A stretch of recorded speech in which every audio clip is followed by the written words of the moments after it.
স্বরচিত কবিতা। কবিতার নাম চতুর শিয়াল বোকা বাঘ। মুরগি খেতে গিয়ে শিয়াল পড়ে গেল ধরা, চ্যাংড়ার দল পিটিয়ে তাকে করল আজ মরা। বাঁধল শেষে গাছের সাথে শক্ত লতা দিয়ে, খেয়ে দিয়ে ফিরে আবার ফেলবে তাকে নিয়ে। একটা বাঘ যাচ্ছিল সে গায়ের পথ ধরে, বাঘনেটা তার আছে দেখে মরার মতো পড়ে। বাঘ বলে, ভাগ্নে তুমি কেন হিতায় বাধা? শিয়াল বলে, গায়ের লোক ভীষণ বড় গাধা। আমায় বলে বিয়ে করতে, আমি বলছি না, ওরা বলছে পারিস যদি বাঁধন খুলে যা। বাঘ বলে, ভাগ্নে তোমার কোনো ভাবনা নাই, তোমার বদল আমি যদি বিয়ে করতে চাই। শিয়াল বলে, তোমায় পেলে ওদের আরো লাভ, বুদ্ধির জোরে বুঝেছি আমি গায়ের লোকের ভাব। ওরাও একটু লম্বা চওড়া মোটা জামাই চায়, পায় না দেখেই ধরেছিল সবাই আমার পায়। শিয়ালের এমন গল্পে বাঘ হয়ে যায় রাজি, বলে ভাগ্নে ছেড়ে দিচ্ছি ডেকে আনবি কাজী।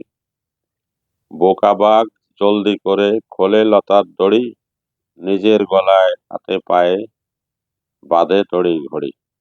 শিয়াল বলে, মামা তুমি মামির আশায় থাকো, শালার কেউ খোঁচা মারলে রাগ করো না কো।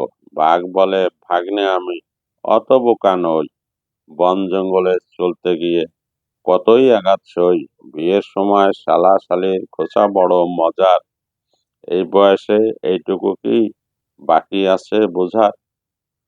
শিয়াল এবার চোখের আড়ে চুপটি করে বসে, খানিক বাদে গ্রামবাসীরা লাঠি নিয়ে আসে।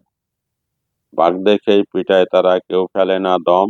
বাঘ বলে, শালারা মোর খোঁচাও একটু কম। গ্রামবাসী এরপরেও পেটায় আরো জোরে। বাঘ ভাবে, এত খোঁচা সইব কেমন করে।